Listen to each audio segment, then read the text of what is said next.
you hate Mr. Beast, what I'm about to show you will seem unethical and like a clear abuse of fame for money. Technically, everyone watching this video has more money than me, and their bank. All right, guys, let's talk about Mr. Beast, the YouTube personality known for handing out life-changing amounts of cash to strangers. But beneath the surface of his charitable endeavors, an investigator named Coffeezilla uncovered a different story. By analyzing the blockchain, Coffeezilla found a pattern of financial transactions that raised some eyebrows. It started with an NFT collection called CryptoPunks, which Mr. Beast publicly endorsed, telling his audience they might be worth investing in. But what his fans didn't know was that Mr. Beast had also invested $100,000 in a related project called Super, while it was still under the radar. Shortly after, millions of Super tokens appeared in a connected wallet, according to Coffeezilla's investigation. This wasn't an isolated incident. It was one of 3 similar deals that Coffeezilla uncovered, all with the same outcome. There was the NFT play, a charity token that was allegedly offloaded while a charity auction was still live, and a third crypto venture that ended with the same result. Coffeezilla's reporting revealed a disturbing pattern, and it's not just some baseless accusation from an anonymous commenter.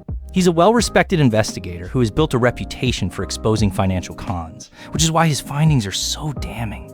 So, let's take a closer look at the deal that started it all, the one that involved Mr. Beast, CryptoPunks, and a lot of money changing hands. During the height of the NFT market frenzy, when people were spending 5 figures on JPEGs of cartoon monkeys, Mr. Beast started talking up CryptoPunks, a similar collection of pixel portraits.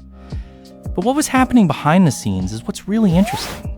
Mr. Beast had invested in the pre-sale of Super, a related project, and soon after, millions of Super tokens landed in a connected wallet. Mr. Beast sold about $200,000 worth of these. Let's be real. This isn't about some secret trading strategy or magic formula. It's just a straightforward pump and dump scheme. You buy in cheap, wait for a big name to give it a shout out, and then let the crowd take over.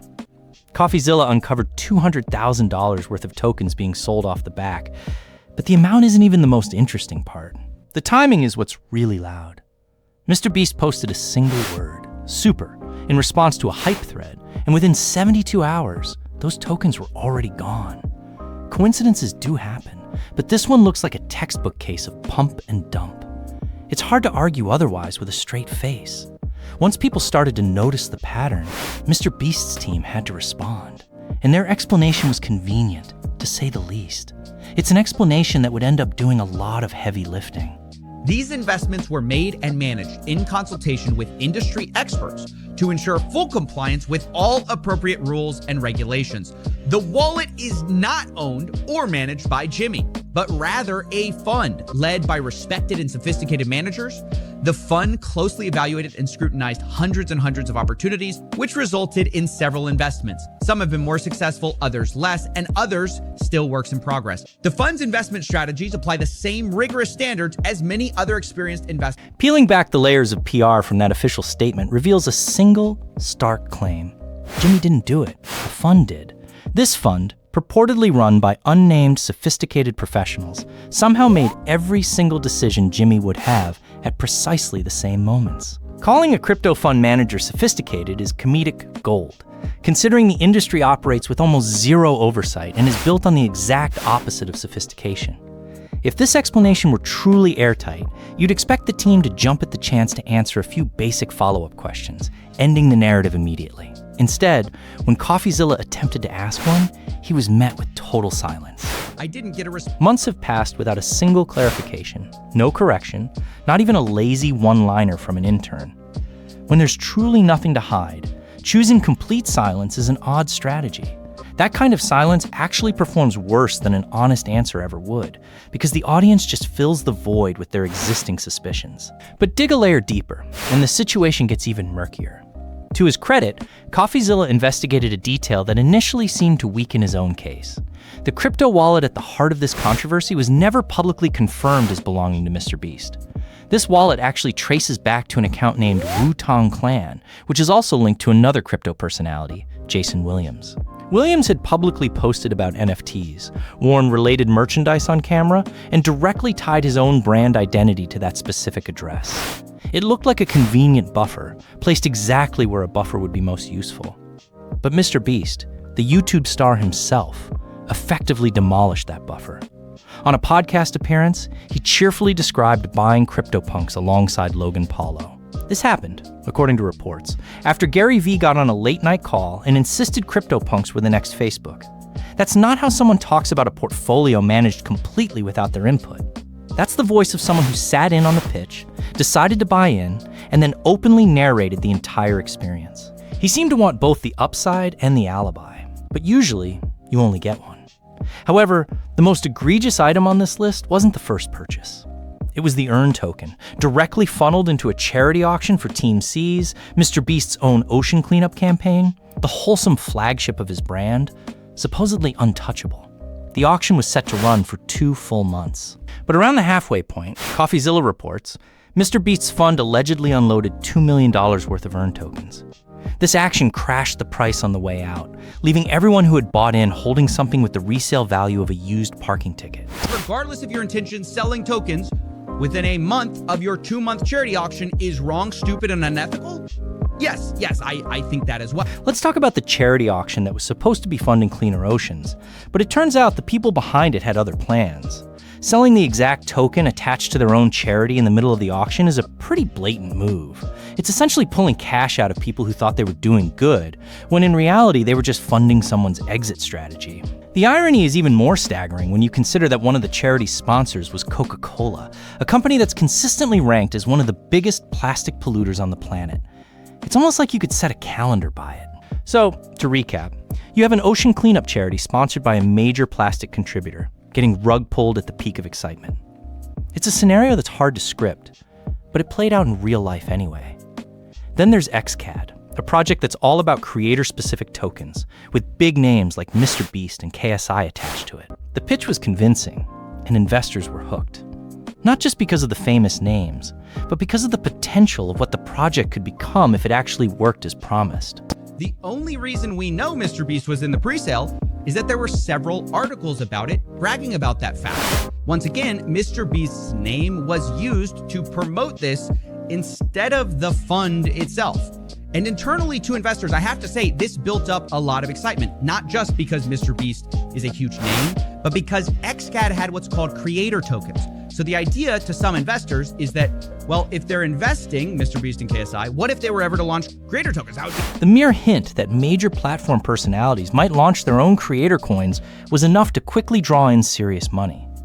Then, right on cue, MrBeast's fund allegedly started flipping XCAD tokens soon after launch, even though there were public assurances that these were meant to be long-term holds. The XCAD founder, Olivera Bell, told Coffeezilla that he directly warned MrBeast, stating this behavior would torch his reputation if it continued. But the fund seemingly treated that warning as background noise.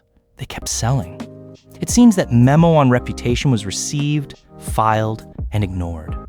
Let's look at all 3 of these cases together: Super, Earn, and XCAD. Different tokens, different founders, different timelines. But if you look closely, they all collapse into the same pattern. Attach the name and the reach to a project, let that trust inflate the price, then quietly step off before the music stops, leaving everyone else to deal with the wreckage.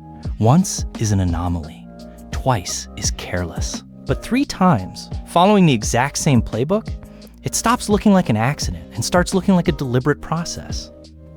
What makes this truly difficult to defend from any angle is that he doesn't even need the money. This is despite his past attempts to convince the public that he's practically broke. Anything I say. So, I mean, because they're like, you're a billionaire. I'm like, that's net worth. I have negative money right now. I'm borrowing money. That's how little money I have. Technically, everyone watching this video has more money than me in their bank account if you subtract the equity value of my company, which doesn't buy me McDonald's in the morning. That particular explanation also failed to convince anyone. When an influencer runs a massive production empire, complete with warehouse crews and private jet logistics, the idea of them rationing groceries strains credibility. We're talking about someone who commands one of the internet's largest audiences and amassed one of its biggest fortunes. Yet, he seemed willing to squeeze even more from fans who had already put their trust and their savings behind his name. To Coffeezilla's credit, his reporting doesn't attempt to frame this as a neat story with a clear villain and a tidy conclusion. It's arguably the most honest assessment of the situation available. If you side with MrBeast, you'll find a plausible explanation and a convenient scapegoat at every turn of this timeline. But But if you don't, the entire narrative looks like a clear pattern. Fame converted into leverage, and that leverage repeatedly converted into fan money across 3 distinct deals. However, beneath all 3 of these deals lies a fundamental structural problem that persists regardless of your perspective. At his level of influence, a name alone can move markets. Whether he personally presses the sell button or a fund does it for him, fans invest because they trust him explicitly. No one in those comment sections was investing based on deep personal confidence in an anonymous fund manager whose name they couldn't even tell you. That level of pull comes with immense responsibility. Or, at a bare minimum, it demands the extremely low bar of answering direct questions instead of vanishing for months whenever the subject turns uncomfortable. The infuriating truth is, none of this had to happen. A little transparency from the start, or simply avoiding the least regulated corners of the internet, and this entire controversy could have been prevented. Instead, what remains is a pile of ghosted questions, one recycled excuse used 3 separate times, and a growing list of fans who trusted a name only to walk away with worthless tokens. You love MrBeast, there will be an explanation at every turn and a scapegoat. But if you hate MrBeast, what I'm about to show you will seem unethical and like a clear abuse of fame for... Let's be real. 3 deals all ending in the same position. It's hard to write this off as just a string of unlucky judgment calls made by people he trusted with his money. Is his claim of it was my fund, not me, just a convenient excuse? Or is there more to it, considering his fortune continues to grow regardless of who's supposedly making the calls?